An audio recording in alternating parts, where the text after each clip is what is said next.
Which wide receivers are the best values in early 2023 drafts? That's what we're going to talk about today. On Stealing Bananas at Ben Gretch. You can find the Stealing Signals newsletter at bengretch.substack.com.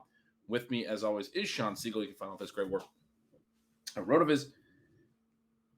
And Shawn, in our second episode last week, we talked through some early ADP. We focused primarily on, we talked a lot of big picture stuff. We talked about the fact that the wide receivers, there's like 7 in round 1, but particularly from like rounds 2, 3, 4, not quite as many littering those parts of drafts in the early part of the offseason. Get some really nice values in round 5, round 6, round 7, early in this offseason. A lot of names that were going higher last year, but which of those who have fallen are worth picking up as bounce back candidates, and which are falling for good reasons is, a kind of an interesting thing to parse. I mean, they're all falling for one reason or another. We discussed a little bit of the receiver stuff, but primarily talked on that show about some of the quarterback trends as well that are helping to push the wide receivers down. A lot more quarterbacks going higher, some of the tight end stuff, and then a little bit more about running backs. And so we're thinking today we'd focus on our favorite position, talk a little about the early trends at wide receiver. And I mean, it's interesting. It's fun to kind of feel out in this early part of the offseason what it looks like now, who are good values now, but also what it might look like in August. Certainly, I think things are going to settle. We talked on the last show, quarterback ADP tends to be elevated in the early offseason. Probably going to settle in a little bit. Probably going to see, some of these tight ends settle in. Probably, I think, see some of these wide receivers push up throughout the offseason. It's probably not going to stay this advantageous for wide receiver lovers to draft into the 4th and 5th round some pretty big names, but that's how it sits now. And probably some of these guys will stay pretty strong values throughout the offseason. So it's interesting to consider in this early part of what is still a very long offseason. It is a long offseason. This, in many ways, the perfect time. We're at this intersection of Pro Bowl, as you mentioned to me before the show, with some fun flag football exploits. The Super Bowl, obviously the big game coming up this weekend, but also already draft fever is hitting. We had our RotoViz Rankings Summit last Saturday night, and we'll have the first edition of the RV Rookie Guide out soon. But then in these early drafts with the Never Too Early Best Ball Tournament, the Never Too Early Superflex Tournament, and it is so much fun to draft right now because any approach that you want to use, you can make work with the player values as they are currently. And as you mentioned, the wide receiver depth a lot better. A lot of the guys, even just clear-cut veteran stars who were going very early last year, even maybe if there are some QB questions, I mean, those guys dropping in many cases into rounds 4, 5, and 6. Last season in round 3, in round 4, it was already difficult to find guys who felt like impact receivers, the type of player that you would want to draft and would be a foundation piece. It just seems like there was so much projection in those guys. You were taking a lot of risks, which you don't necessarily want to do in round 3 and round 4 and round 5. This season, I mean, the depth, and if you want to start with a wide receiver heavy draft, I'm in a draft currently where the first 5 picks that we made were wide receivers, and that team, I mean, I'm biased because it's the kind of team I like to build, but it looks awesome. There are going to be a lot of values to other positions later on. But yeah, it sets up very nicely for us to have an interesting discussion and debate on these players, because you do have established veterans who are inexpensive because of quarterback uncertainty. You have young players who are kind of in that same boat, but you also have seen young players who have vaulted based on what they did last year. And it starts out really in the early second round, where the top 8 wide receivers, we kind of covered those guys a little bit in the first show, but they seem very, very solid. You're getting the stars through CeeDee Lamb and A.J. Brown at the 1-2 turn, but wide receiver 9, is Amon-Ra St. Brown. He's someone we love. He's a guy last year where we were trying to figure out how we could get a little bit more of him because he was sandwiched in between some other compelling players. This spot here, this is eyebrow raising for me because he's going ahead of people like Breece Hall. Now, with Hall, we know about the injury element, but Jalen Waddle, who was a top 5 wide receiver before injuries and quarterback play, really took a toll on the Dolphins last year. But you have TJ Hawkinson, that tight end value, Josh Jacobs, who was the running back star, guys like Kenneth Walker, Josh Allen, those players going after him. Now, Amon-Ra had some things going for him last year. He was, I think, wide receiver 8 in yards per route run. And so you're saying, well, you're already getting a 1-pick discount on him. But if we look at the last 5 weeks, someone who has dropped quite a bit further down from that, his target depth, 6.5 yards. He's not someone really throughout the season where he's running really high percentage of the routes. And that's despite the fact that Jameson Williams basically didn't play at all at any point in time last season. Now, he did go through that stretch at the start of the season and pulling back into last year where he had like 8 consecutive games with a 30% plus target share. We know this guy can command targets. My question, is this the Michael Pittman of 2023 in that we're looking for a third-year receiver to take kind of another step after he's taken this big step, even though a lot of the peripheral elements sort of work against him? If Jameson Williams takes any kind of step, it's almost impossible for him to earn enough value. And if his route depth, his target depth doesn't jump, again, the number of targets you would have to get to score at the level that this draft slot implies. It's a huge number of targets. Now, we know that he's a fantastic player. Is he a good enough player? And is this situation, I've been a Jared Goff fan, but I do think you have to factor in a little bit that this is Jared Goff. And even if we get peak Jared Goff, it's not like you're playing with one of the star quarterbacks as well. Do you like him here? And where are you on Williams after a season where he doesn't really play? The contrast between these two guys, we have Amon-Ra as the 204 at wide receiver 9. We have Jameson Williams down much, much deeper in the draft. People very concerned about what happened as a rookie for him. There was a lot of hope that he would be able to, if not make an impact early, then make an impact over, at the very least, the final third of the season. He's 801, the wide receiver 38. And there's an argument that that's still actually very optimistic. It's ahead of Rashad Bateman. It's ahead of Quentin Johnston, who was the number 1 rookie. It's ahead of Jahan Dotson, who had a very nice rookie season, especially in the last month. But the contrast between those two prices, it's not that they're necessarily wrong, but it definitely does jump out as being one of the questions the drafters have to answer early. It does strike me as rich, the price for Amon-Ra. I wish he was a little cheaper, though, because he was a guy that I had kind of earmarked as one that during this season I felt like was proving the more upside thesis that is, I think, more of a long view thing, that he's a very good player, very good target earner. You make a note that down the stretch he wasn't quite as good, and that gets lost. We talk about the primacy effect is something we've talked about. It's been written about at RotoViz for, I don't know, a decade. RotoViz has been around a decade now.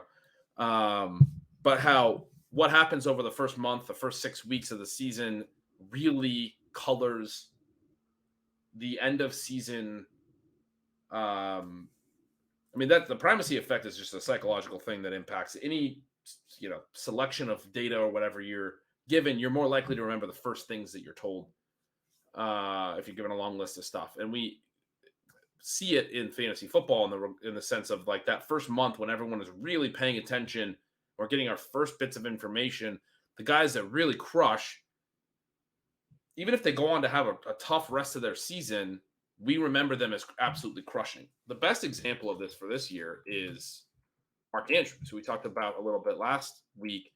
Had an incredible first 6 weeks. He scored 5 touchdowns over the first 6 weeks, multiple 100-yard games, 2 other games at 89 yards exactly. So 4 of his first 6 games, 89 or above, 7+ catches in all 4 of those games, touchdowns in all 4 of those games, 4 monster games in his first 6. The other 2 weren't as good. From week 7 to week 16, he didn't go over 63 yards and he didn't score a touchdown. He didn't score a touchdown the whole rest of the season. So basically, starting week 7, if you just saw that from Mark Andrews for the rest of the year, you wouldn't have been that impressed. If that had happened to start the year, probably some negative conversations around Mark Andrews. The big name that immediately comes to mind, obviously, is Kyle Pitts and the way he started the season. A lot of the same things impacted Andrews, the team level volume. Andrews still was earning volume on a per route run basis really well, but they weren't throwing a ton. There was a lot of issues that led to Andrews having this really extended stretch of weak production. But you look at early ADP this year, and Andrews is still going tight end 2, very, very high, because people remember his 2022 as a success because it started as a success for 6 weeks. Even though it wasn't a smashing success throughout, he was right there with Kelsey in the first 6 weeks. We were talking about the 2 of them as stars, and Kelsey winds up absolutely blowing him away in fantasy points if you go look at the final numbers. But again, that's not the gap. There is not how people remember it. And so you kind of referencing similar with Amon-Ra is very relevant here for me in this conversation, because for me early in the year, Amon-Ra came out and 12 targets the first 2 weeks. He had 116 yards and 2 TDs in week 2. He also scored in week 1. He looked like the guy who had been fantastic in the final 6 weeks of the prior season. And I'm sitting there going, this guy can't be stopped. He's gonna, have 12 to 15 targets every game for the rest of his career, because we saw that late rookie season eruption, and that was the discussion in draft season this year. Is that who he actually is? That late season, what we saw at the end of his rookie year. Well, week 3 has 9 more targets, but he gets hurt, misses week 4. Week 5 barely plays as he was kind of coming back and re-injured. Week 6 bye week. Week 7 barely plays. Same deal, re-injured. Maybe week 5 he played through the injury and barely played. Week 7 is the one where he was re-injured after the bye against Dallas. So then the next 4 weeks, there's no production really, but it's all injury related. So that's when I was making this mental note. I'm going to be in on Amon-Ra, and I think he just hasn't scored to the degree of his breakout because of injuries and some, a well-timed bye for his health, but sort of poorly timed for this primacy effect, and the fact that he hadn't actually done anything for a month plus and was out of the consciousness of, being as good as he could have been. He did have another stretch from week 10 to week 13 where he has double-digit targets 3 times over those 4 games, 8 targets in the other game, goes for 114 plus yards in 3 of those games, scores 3 touchdowns, catches almost 40 balls in 4 games, looks like 37 balls.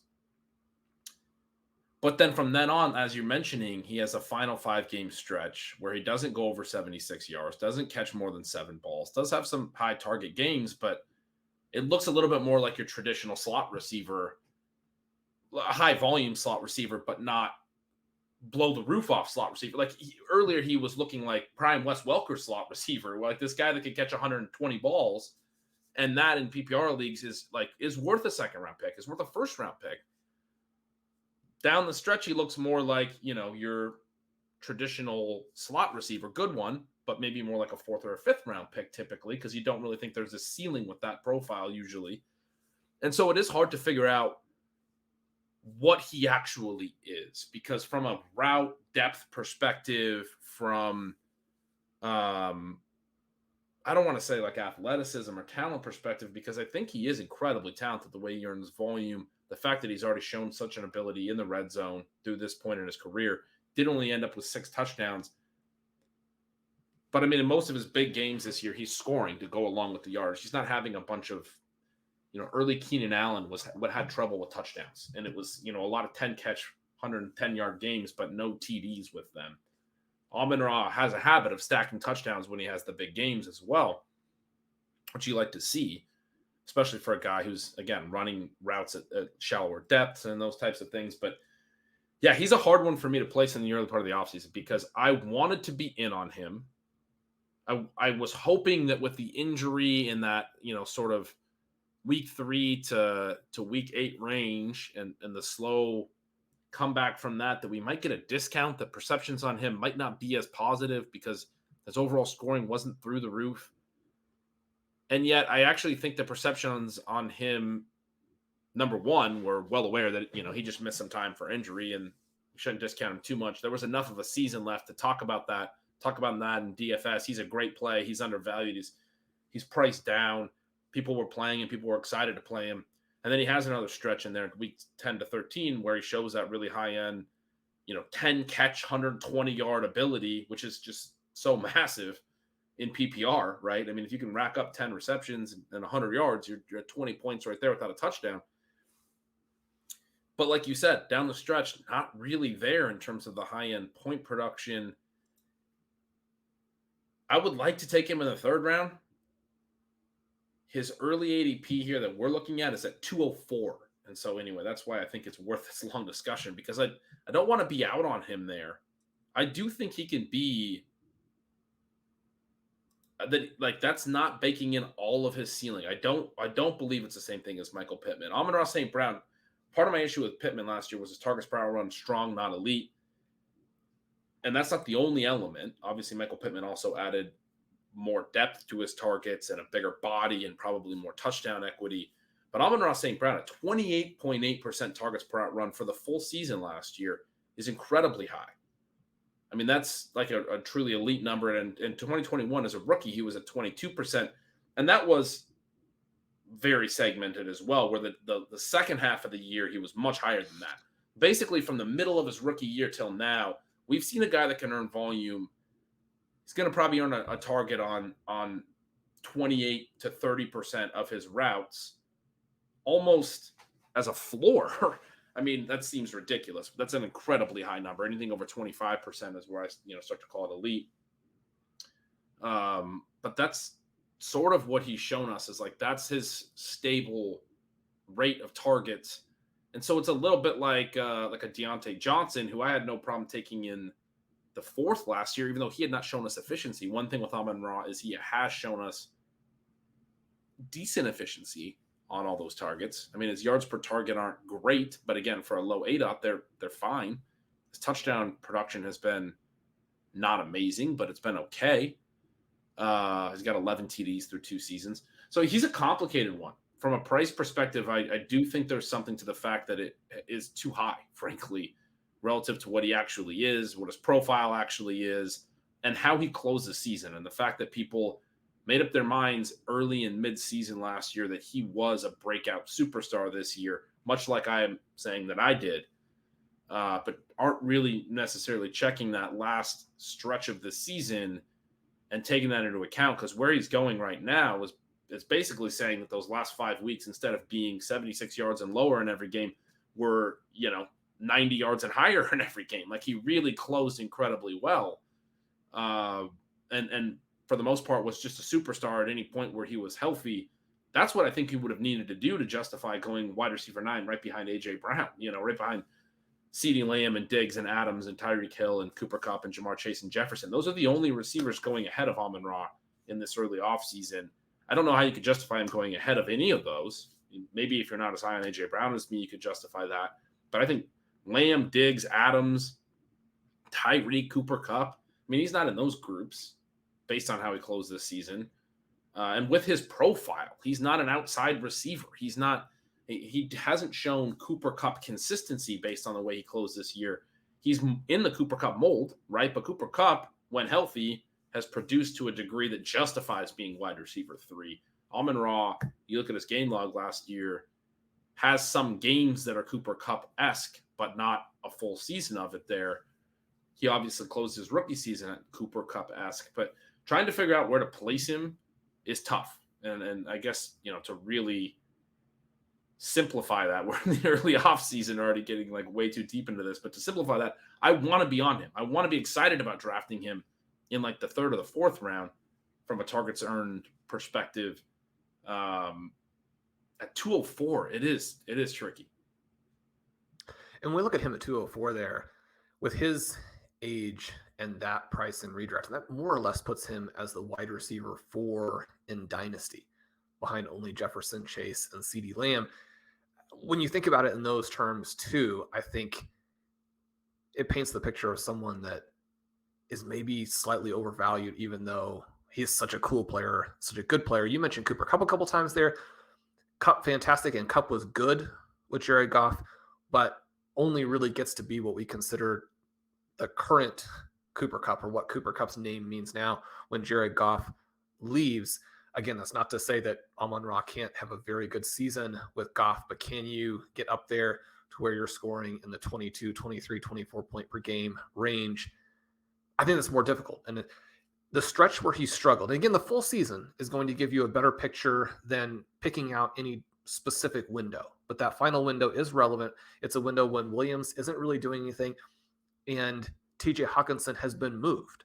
And so from that perspective, there were targets available. It's a window in which the Lions are competing to make the playoffs. So during their playoff push, they de-emphasized him a little bit and they moved his target depth into a range where it's just going to be difficult for him to score those huge numbers of fantasy points. Again, mild red flags.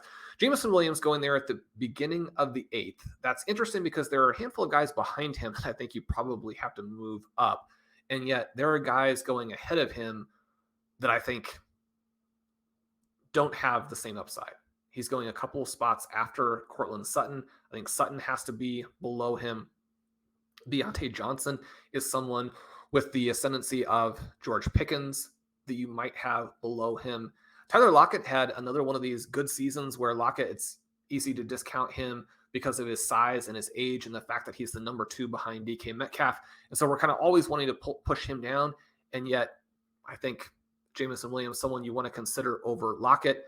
Brandon Ayuk is the 612. I think that you have to put Williams ahead of Ayuk because of the upside there and the relative lack of competition. We say you've got Amon-Ra, he's going to be the huge target hog. There are even more players ahead of Ayuk in what projects to be a lower target volume offense there with the 49ers.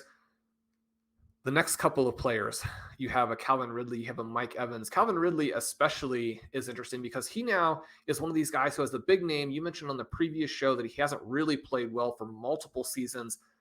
Last year, there was all of this interest in Deshaun Watson, who now in the early ADP, if you just purely look at on-field types of things, is actually probably a little bit undervalued because people were so disappointed at how he came back last season when he hadn't played for a long time. Calvin Ridley is going to be in that situation, competing with players like Christian Kirk, like Zay Jones, like Evan Ingram. Do the targets manifest for him when you consider the layoff?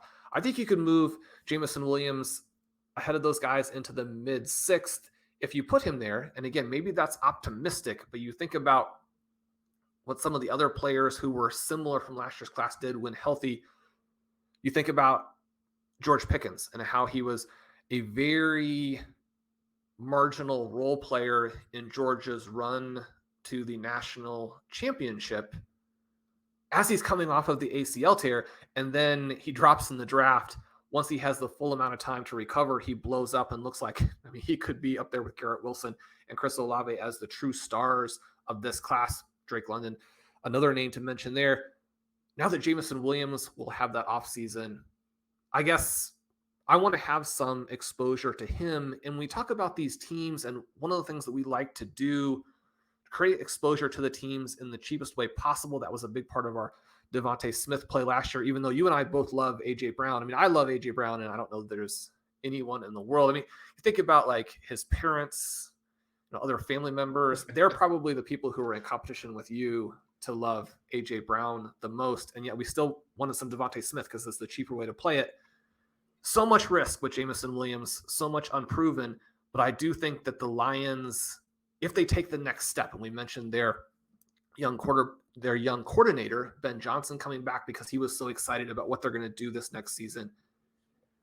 I definitely want some Williams, even though there are guys after him who maybe are even more compelling. Yeah, that's a really interesting area. A lot of those names you mentioned, him potentially moving ahead of, are guys that have been very productive and already proven something. Jameson Williams obviously has not yet proven much of anything because he barely played. He ran all of 37 routes this year, if I'm seeing this right. Because even though he played several games, it was just very limited amount of play for each of those games, and somewhat surprising too, because I know they don't want to push him, but you made the point they were trying to get to the playoffs and down the stretch. You would have thought, because he ends up playing 6 games, at some point, if he's healthy enough in week 13, by week 18, he's got to be healthy enough to try to run 30 routes in a game. But you would think, and he kept getting behind defenses, and right. Jared Goff kept missing him. I mean, you think about how expensive he would be if Jared Goff doesn't underthrow a couple of those passes. When you see that as the coordinator, there are red flags there, because I'm clearly not healthy if he doesn't play more than that. And yet, one of the things that happened at the end of the season is the Lions did get production out of some of their peripheral guys. They got a little bit of surprising production out of DJ Chark after he disappointed and had some injury struggles early on. And they made these guys who are borderline NFL players into functioning pieces of their offense. That could be good or bad for Amon-Ra and Jameson Williams next season. Yeah, we would have loved to see Williams run some more routes. That explains some of the discount that you just mentioned and why he's one that you're picking out immediately as somebody that could go even higher. You mentioned Pickens and his explosion. I mean, I think people would refute that to a certain degree. Yards per run, 1.38. Targets per run wasn't amazing. There were some missed opportunities with Pickens throughout the season. There was that one game where there was a nice throw from Kenny Pickett that he dropped that was right on his hands. Could have been a long touchdown. We know that drops aren't something that we spend a lot of time worrying about. And then I believe in the same game or a week prior or a week after, he was wide open deep for another potential touchdown, and Pickett missed him. And so it's like on both of them. I think it was in the same game. On both of them that they couldn't connect for a long touchdown. He had a lot of those types of situations. I'm with you in that he's a guy where the numbers might not perfectly bear it out if you're just looking strictly at targets per run and all these other things. These yards per target were strong. I mean, there's elements of it that is after the target volume was strong. Elements of it that we should be optimistic about. I'm with you that sort of setting aside some of the overall numbers that aren't maybe completely popping off, that he's still somebody that was better in his rookie year than it will look on paper, if that makes sense. And so he is another, really interesting name. I thought it was interesting that after his rookie season, you thought there should be a gap between him and Deontay, and that Deontay should go even further down. He's now in the 7th round. And we were talking before the show, Deontay scores another or draws another 147 or so targets, something like that. But doesn't score touchdown and has like almost no production off of it. Doesn't even get to 900 receiving yards. The whole thing with him has been he can draw volume like nobody's business, and yet he can be so inefficient that, we talked this past offseason, if he could just get that efficiency piece together for one season, he has some real upside of this target earning ability. And yet we saw somehow the opposite, that his efficiency got even worse this season. He was even less able to turn in this target earning potential into fantasy points. And his target earning, his targets per run, it fell this year as well. So you have multiple things going the wrong direction for Deontay Johnson.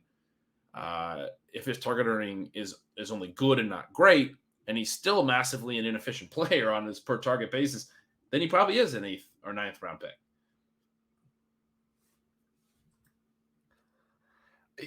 I am in favor of loading up on all of the Pittsburgh Steelers receiving options here, because we know it's going to be fairly concentrated across these 3 guys. We think that all 3 of them have big time talent. We mentioned kind of this last 5 weeks of the season, and in that range, Pickens averaged 5 yards per target more than Deontay Johnson. And so even though Johnson up at 28% targets per route and Pickens only at 16%, their yards per route numbers are almost identical. You have both of them very high in terms of the route percentage. Deontay Johnson just a tick below 94%. George Pickens over 91%. You're talking about Pickens running routes on a much higher percentage of plays than someone like an Amon-Ra St. Brown. So we know that he's out there. We know that the target depth is much more favorable for the big play, for generating the yards, for generating the touchdowns. I like the fact that the profiles of Pickens, Johnson, and Freiermuth appear to complement each other very well. It's really a matter of how do the coordinators and the guys putting the scheme together, the plays together, how does that work out for the Steelers next season? We know that there was some controversy about whether or not they would retain their offensive coordinator. And then can Kenny Pickett get the job done? But Pickett showed enough at different points in time. And you think about him being able to kind of move the offense, even though it bogged down at different points. But you contrast him with some of the other young quarterbacks, his ability to just get them moving down the field decent for someone who, I mean, frankly, was not a fantastic prospect. I like the prices that we get on Johnson, Pickens, and Freiermuth because you can spread those across different rosters. Pickett playing really poorly, and or there even being quarterback controversy at some point, is priced into what we're looking at for these guys. I think that Pickens is going to be much more expensive once we get a little bit deeper into the offseason. Pickens in particular. It's interesting because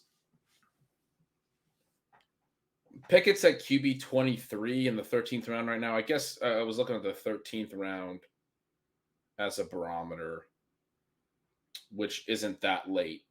But with the QBs going higher, QB 23 is pretty late. That's like about where probably Zach Wilson was going. I was going to sort of pose this idea that maybe there's some confusion in the market between Pickett's 13th round ADP and all the receivers, as you just described, being relatively cheap and potentially pretty strong values. I don't necessarily think it is as incongruent as I was first thinking. Pickett at QB 23 is going one spot ahead of Tom Brady, who these picks are obviously prior to his retirement, but Bryce Young and CJ Stroud coming behind that, Ryan Tannehill, Brock Purdy, Jordan Love, the next quarterbacks who come. It's basically when you get to the very slim pickings, and in best ball, Pickett then has some value in just locking in a starter the way that Zach Wilson kind of did probably at this point last year, feeling confident that the Jets were going to go with him this year. The market's looking at Pickett, I would say, almost the same as how they looked at Zach Wilson last year, which I think is a mistake. I think Pickett played better in his rookie season than Zach Wilson did, and agree with you that broadly the Pittsburgh passing game is one that is a little undervalued to start the offseason.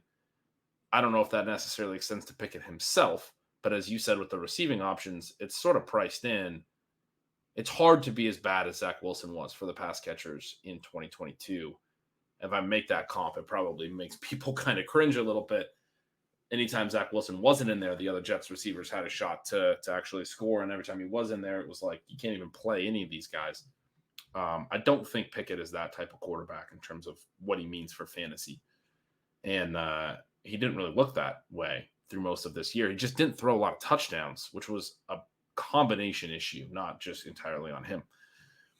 Setting that aside, though, I want to go back to the earlier round, Shawn. The first round, it's kind of hard to even talk about. It's the same six as last year, and Tyreek Hill's there. A.J. Brown's coming in at wide receiver 8. That's going to be pricey. I mean, he was very, very good this year. I think it's going to be tough for the Eagles to be as productive overall. I think I can probably read your mind already wanting to, be on the Devonta side of that. Although Devonta Smith is going much, much higher this year in round 3. They're both extremely expensive. Yeah. You start to run into a little bit of that San Francisco problem that you had a year ago. For sure. So he's going wide receiver 13 in the third round at 305. You have Goddard going in the 4th in this tight end premium format. So you do run into that problem with a running quarterback. How do you have 3 pass catchers in rounds 2, 3, and 4? But after that top 8 receivers, Amon-Ra's 9. And I wonder if he's there in part because of this issue that we talked about, I know in the early offseason last year with CeeDee Lamb, who was coming up into the early second, and we were saying he's kind of there because there's no one else to come take that spot. For Lamb, it was the wide receiver 6 spot. This year, it's a wide receiver 9 spot. There are more elite wide receivers kind of, peppering that first round. But it's like, what happens after this gap of the guys that we really trust? Last year, Lamb, Mike Evans spent some time in the second round. Tyreek Hill was one that probably should have been there, frankly, at wide receiver 6 where Lamb was, but was at like wide receiver 8 for most of the offseason. Then you got into the Michael Pittmans and the T. Higgins, and DJ Moore was going in the early third round for a lot of it. Oh, Debo, I didn't mention. That was a tier, and A.J. Brown comes in at some point in there. That was a tier of receivers where we weren't really sure who should go there. I want to talk about this year's version of that, where it starts at Amon-Ra at 204. Jalen Waddle is at 207 as wide receiver 10. So no other wide receivers on average through the end of the second round in the ADP that we're looking at here, which are the early FFPC Best Ball drafts, the Slims. Wide receiver 11 is T. Higgins at 301, similar to his price last year. Wide receiver 12, Garrett Wilson at 302. Very interesting. Wide receiver 13, Devonta Smith, 305. Very interesting. Then you have Debo all the way at the end of round 3, wide receiver 14 at 3.12. And then the next round, DK Metcalf, Chris Olave, DeAndre Hopkins without the suspension, a good season, but also team uncertainty is now settling in at wide receiver 17 in the 4th round. And Chris Godwin has already moved up. Our first look at him, he was like mid-5th. He's now moved up to 412. I think he's a nice value. Godwin, some of these other guys that are thought to have gone higher. I mean, Deebo Samuel at 312 to me, maybe it's just because I was used to taking him in the second round last year, but I mean, he didn't look any different than Deebo Samuel when healthy this year. I kind of like those prices. It's the names that are rising, Jalen Waddle to the middle of the second now, Garrett Wilson early third, Devonta Smith mid third, T. Higgins still going 301. Those names immediately behind Amon-Ra, and looking then, Chris Olave mid 4th, and some of the other young names that are rising. That is interesting for me. Those are new prices relative to last year. Are there any of that group of player that you feel very? I mean, for me, the one that sticks out the most probably is Garrett Wilson, because I'm really excited about him, but 302 seems lofty for him even. Yeah, Wilson is who Eric and I drafted at the 305. So we got a small discount on him. We drafted him ahead of Kenneth Walker, who was the other player we were looking at. Walker with an ADP of 210. So you are going to get some interesting choices in that range from time to time, especially if you have a 0 RB build where you're going to have some overall depth in there and you're looking to combine both floor and upside. I think that Garrett Wilson, and it's hard not to think about Aaron Rodgers potentially being there, right, and what that would mean. But it seems like they're going to have a QB upgrade. But it may be that you and I had him on so many teams and we watched him so closely last season. But the volume in the overall profile that he has in terms of the types of routes that he runs, the after catch ability. I mean, he's one of these guys who can do both parts of it, where you draw a very high number of targets and then what you do in terms of target depth and then what you do after the catch, the upside is just so extreme. I like him there. Devontae Smith, one of the things, just to defend why I think that's a little interesting, is one of the things that I would say from the market, Shawn, because we talk sometimes about things I'm seeing on Twitter. You don't spend a lot of time there. I'm seeing a lot of commentary from sort of the dynasty community, from analysts generally, that are looking at the numbers from last year and saying that it's almost impossible to argue that Garrett Wilson was better than Chris Olave. Chris Olave going mid-4th. And if I'm not mistaken, I think most people who are sort of regrading the rookie wide receiver group are almost putting Drake London, if not with Garrett Wilson, above him. I don't know. I don't feel that way. And Christian Watson's the other one. It's like Olave, London, and Watson that are sort of the cream of the crop. I don't know. Maybe I'm misconstruing some of what I've seen, but I've been interested in what I perceive to be on social media a negative reaction to Garrett Wilson. And then I look at this early ADP and I see that Garrett Wilson is markedly ahead of everyone else in the rookie class. That's probably where I would put it, but that's what I'm calling lofty in relation to where Olave comes in and in relation to where London and Watson come in. It doesn't surprise me that you took him in your draft, but do you find that to be aggressive in relation to Olave in the middle of the 4th, London in the 5th, Watson at the 5-6 turn in these early drafts? Not really. And I think that it underlines the people when they're talking about certain elements of fantasy and dynasty and grading how the player is from a reality perspective, that you're talking about some different things. And the drafters are coming out and saying Wilson is clearly the guy who has this sort of supernova Jamar Chase, Justin Jefferson-esque potential.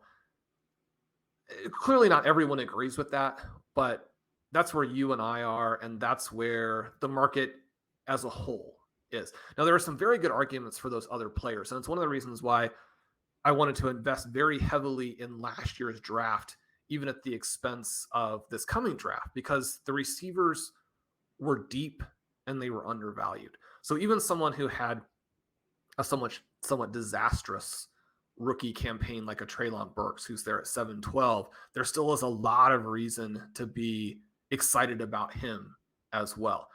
I think when you're talking about Chris Olave, you probably have a little bit different ceiling outcome type of situation. But when you talk about Olave relative to Deebo Samuel, who is being drafted a few picks before, I mean, that's a tricky one because Chris Olave went out there and generated targets on 28% of routes and did it at a 15 target depth.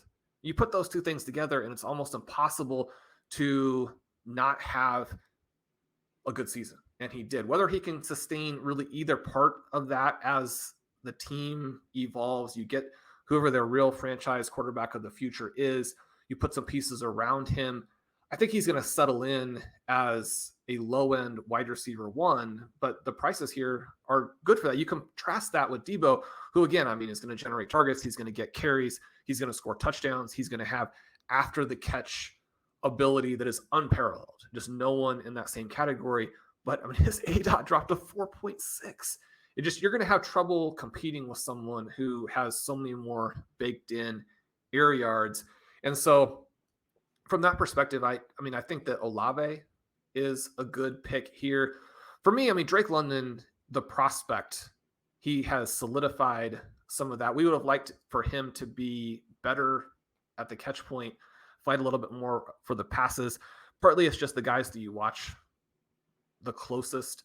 When they do make mistakes, you're going to find that more frustrating than someone that you don't have a lot of exposure to. But he had a number of plays that were sort of Jalen Waddle-ish where when that ball is on your hands, it doesn't matter if there are defenders around. You got to haul that ball in if you want to be a star player at the NFL level. For me, the issue with Drake London functionally, you talk about having him on your fantasy team, there's upside there. I would obviously take him ahead of Amari Cooper, who's going one spot ahead of him.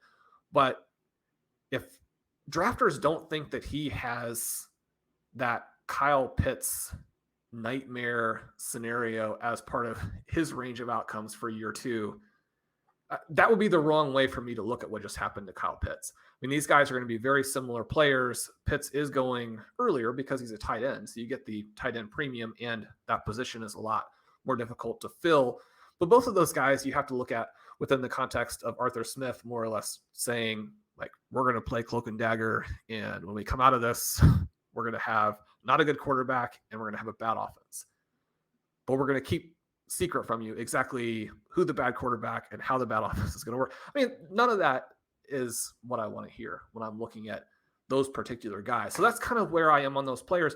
Christian Watson at the 601, I mean, you're thinking, yeah, give me some more of that. The issue there is that we continued to see both the pluses and the minuses of his prospect profile, where he's someone who is old. And so you don't necessarily have quite as much projection as you would have from one of the youngest players in the class. He's freakishly athletic. He's going to make some big plays, but are you drawing the volume that you need to draw, even from the perspective of being on the field and running routes, that some of these other guys can do? And then when you think about the next step, if that's what Jordan Love, are you as excited about it? So, I mean, there are some pluses and minuses there. I like being on all of these guys at their prices right now, that they're going to all get more expensive, except for maybe Drake London. Yeah. No, that's a great way to look at it. For Watson, that's my big concern. He did actually draw volume at a really good rate per route. It's a little bit of a cliche comp, but it's one that has been thrown around a lot. It reminds me of Chase Claypool in his rookie year. Claypool had a very good rookie year, scored a lot of touchdowns. He also didn't run a ton of routes, but drew targets on 23.6% of his routes. Christian Watson was at 24.1%, a half a percent higher. Similar high ADOT, similar strong overall yards per out run because of a good after the target efficiency, good yards per target, and then that spike of touchdowns that Claypool had in his rookie year as well. There's two elements of it that are a little concerning for me. One, Watson didn't run a ton of routes because his first half of his season, he was struggling to get on the field for reasons that were related to, his drops and some of that stuff. Some of it was health as well. When he did get on the field, he still wasn't I think towards the end of the year, he was running quite a few routes, but he still wasn't a clear star. There was a lot of, it felt like Rodgers was definitely keying on him to a degree and felt like he was his best path forward with the Packers trying to make the playoffs as well. And that's a positive sign. But he also had, little comments here and there where he's got to make these plays if he's getting, wants the touchdowns and this and that. There was some conversation about almost that they were trying to get him the Offensive Rookie of the Year award. And I don't know if that was just rumors or what, but some of Rodgers' comments made me think that might be true. There was the one game where they threw to him a bunch in the red zone, couldn't get a TD that week. And Rodgers had the comment after the game about if you want to score, you got to run the right routes and this and that. There's some of that was a problem as well. The fact that he wasn't necessarily running the right routes or understanding the playbook as quickly as possible. Is that, perfectly analogous to Chase Claypool, and is Claypool's lack of success in the 2 years since a path that Watson would definitely go down? No. Those are not, we don't pattern match to that degree. But it is interesting to me in the sense that I think a lot of people going into a sophomore season were very excited about Claypool, and I think overlooking some of what was sort of weird considering how good his numbers were coming out of that rookie year, and the fact that a lot of that was very new relative to his prospect profile. Claypool didn't have a massive prospect profile either. Watson didn't do a ton in college production-wise, has this really good 270 route sample, which is a low number in his rookie year that looks great, and he has the athleticism to back it up, and I think there's probably going to wind up being too much optimism. Although 601 early on isn't crazy optimism. I honestly thought we'd see him in the fourth round to start 2023 drafts, but probably that's some of the Rodgers stuff. But that is a real concern for me. And for me, I look at 601, the 5-6 turn. We're talking, some drafts he's going in the fifth, and in a year where we've been talking about wide receivers going later, that's wide receiver 25. That's a pretty high draft slot. For me, I'm looking at that price even, and I'm saying if Rodgers is not back, I don't even like that price, actually, Sean. I would be concerned about taking him at the 5-6 turn if Rodgers wasn't there, because I think then you add in the other layers of, okay, now you have a new QB, you have all these other things that can be.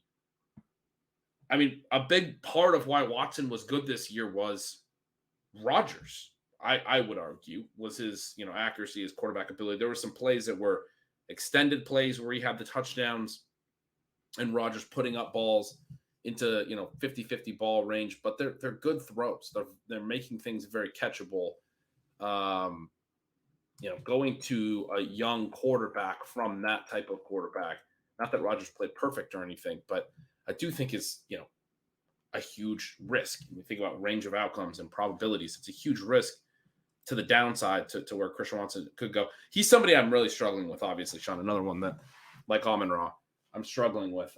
His numbers on paper argue that we should be in on him, but that's why I brought up the Claypool thing, because it's an example where I felt similarly after his rookie year that I didn't want to buy into his numbers on paper for what they were. And am I just feeling too confident that the way that Claypool's second and third season played out was a validation of some concern there, that's how it has to play out again for Watson? No, I think that's a reasonable player to consider. One of the things that we do see a little bit right now is that analysts just purely ranking people on yards per route are missing some of the nuance, missing some of the things that the players bring to their profile. We know that the prospect profile is very relevant as you look at what they're going to do in year two. Christian Watson, some interesting yards per route numbers as he finishes up in college as well. But you're talking about a guy who has struggled to get routes. And the fact that when they do use him, he is the target and that he generates some plays. There are questions on both sides of that. Part of the question for the coaching staffs in these different situations, part of the question for him. When you look at the second half of last season, week 10 to week 18, he has these extraordinary numbers, as you mentioned, where 27% target per route, 17 yards in terms of your depth, over 10 yards per target, but only 73% routes being used far less frequently than Allen Lazard.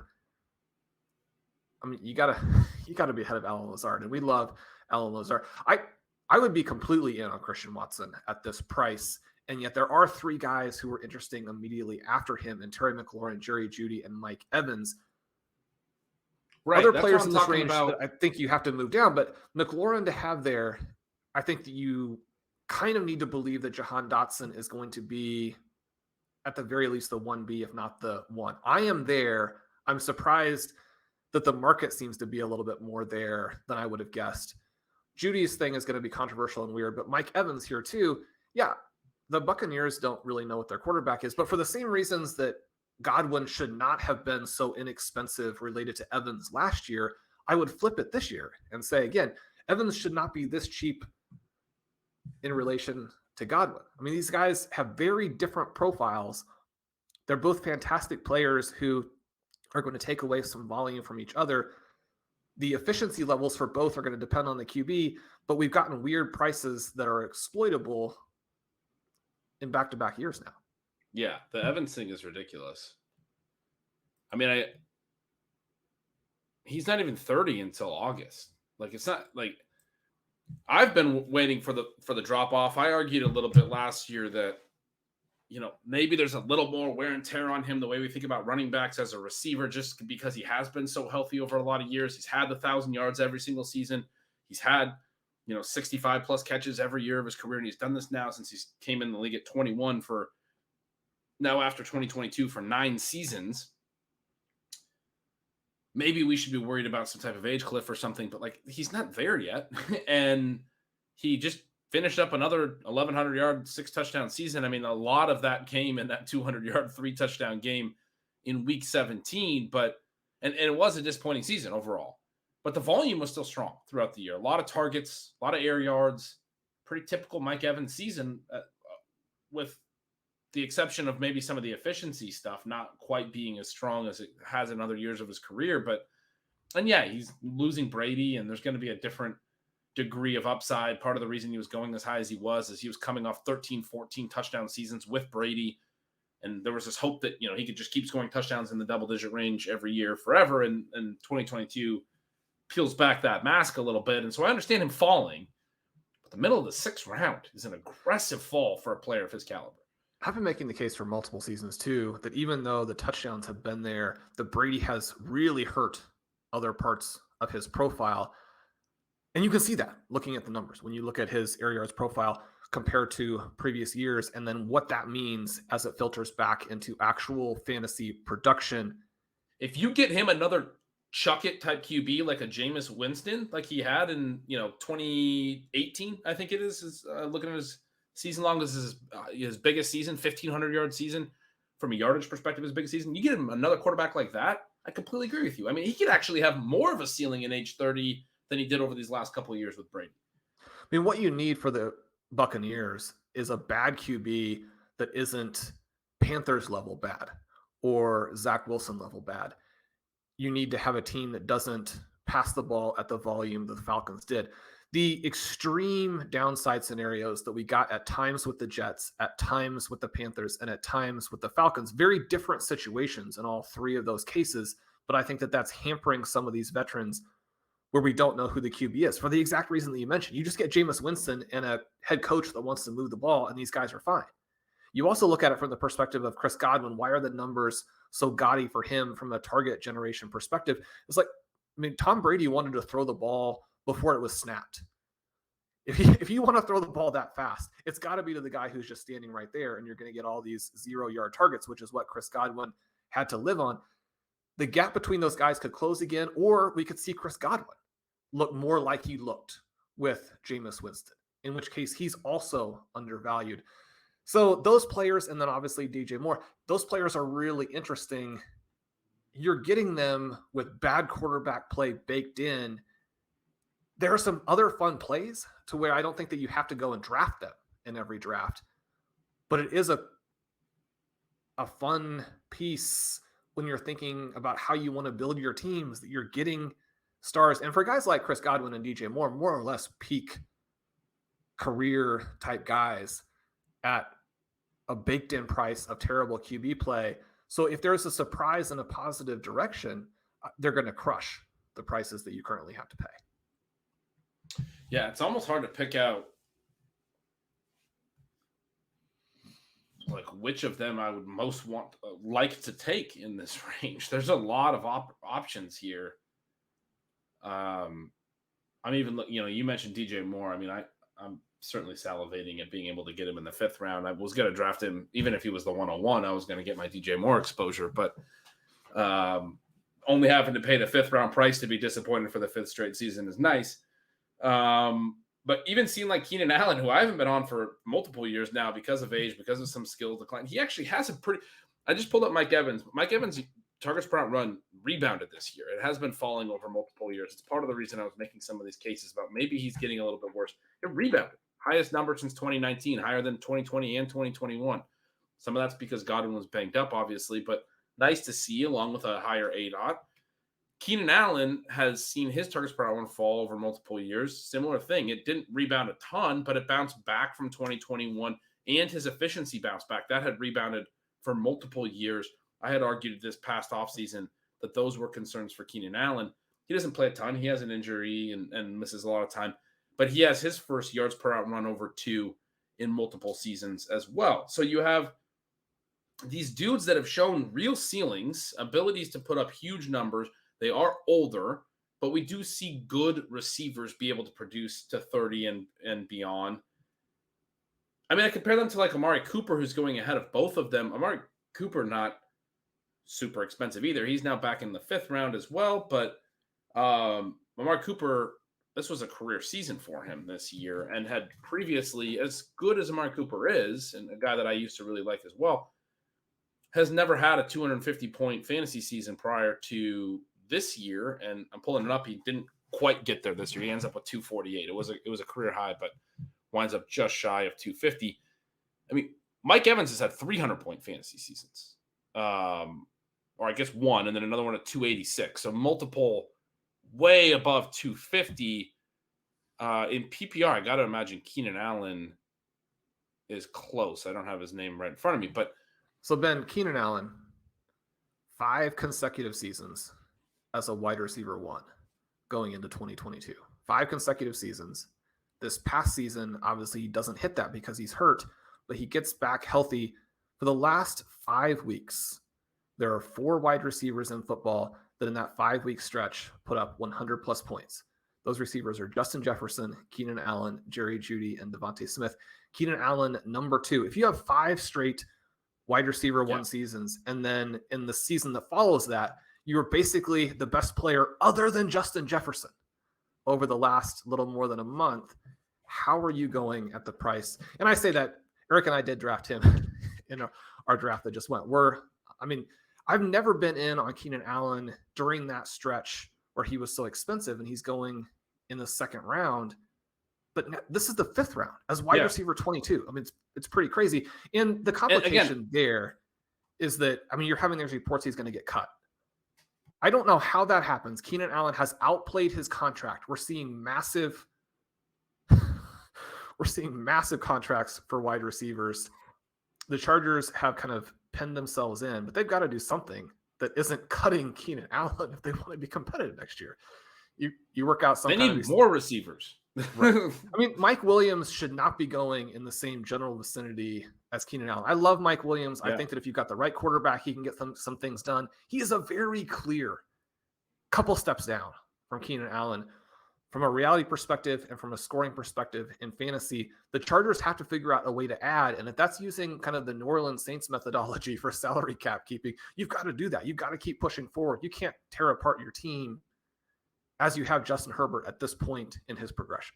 Yeah, and again, I mean, for people who, for me particularly, I was pretty out on both Mike Evans and Keenan Allen. So the arguments I just made, I just want to emphasize the reason I'm making these arguments is because they both had rebound years on a per route basis, right? And so for them to fall this far finally at this point in their career, just because they have, for Evans, it's some efficiency issues. For Keenan, misses some time, is a little bit surprising. It's sort of hard to understand why why is this happening now in their career? I like these prices, right? You mentioned Keenan, 5 straight years as a wide receiver one.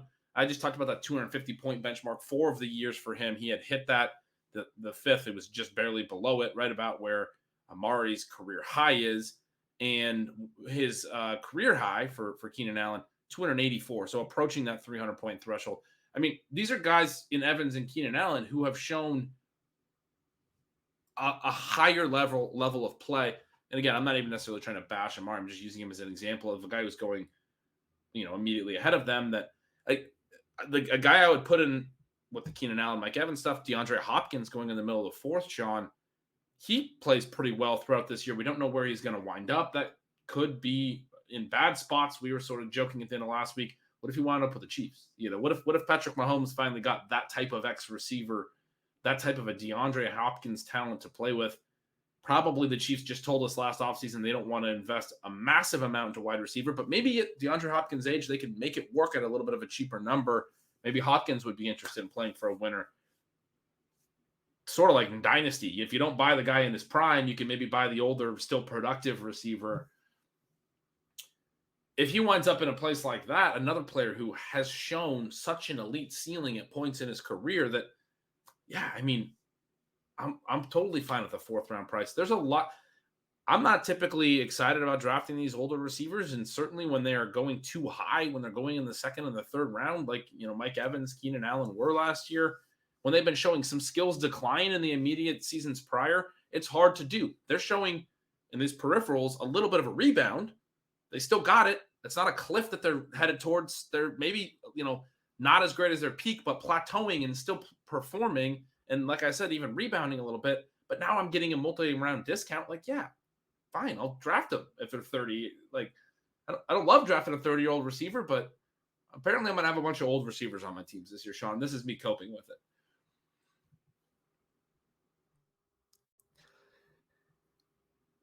And one of the things that this allows you to do, at least early, is that you can get a great mix of youth. You definitely still want to be in on those year two receivers. You can get youth, you can get floor, you can get the rebound upside, you can get the true upside of the superstars. You can put together a team that has so much scoring at receiver and at the flex spots, and then has a wealth of options for addressing the rest of your roster later on, because there's so much uncertainty at these various positions. You can benefit from that at QB, at tight end, at running back. Again, drafting right now is so much fun. We're looking forward to it. Plenty of guys here we didn't even mention today who have interesting profiles who are going to be in that 5, 6, 7, 8, 9 range. And in round 9, you've got guys like Brandon Cooks and Kadarius Toney. So you definitely have some weaker options as well. But as you go through here, I don't know. I can't wait to draft. Ben and you and I are going to get some drafts going. But that's going to do it for today's episode of Stealing Bananas. I'm Shawn Siegele. With me, as always, is Ben Gretch, whom you can follow at @YardsPerGretch. Make sure you sign up for Stealing Signals. Ben, I know that they'll want to sign up for Stealing Lines as you guys do your Super Bowl content this week. I can't wait for the big game. We got Chiefs, Eagles. You and I will be discussing that in all likelihood for at least part of our second show. I mean, that's the Super Bowl, Ben. We'll be fired up there. You can join us over at RotoViz using the coupon code RVRadio2023 at checkout to get 10% off a 1-year subscription. I mentioned we'll have the RotoViz rookie guide coming out shortly. Hop over and purchase that. Leave us a rating and review. Do all of those great things. You guys are awesome. We'll talk to you soon.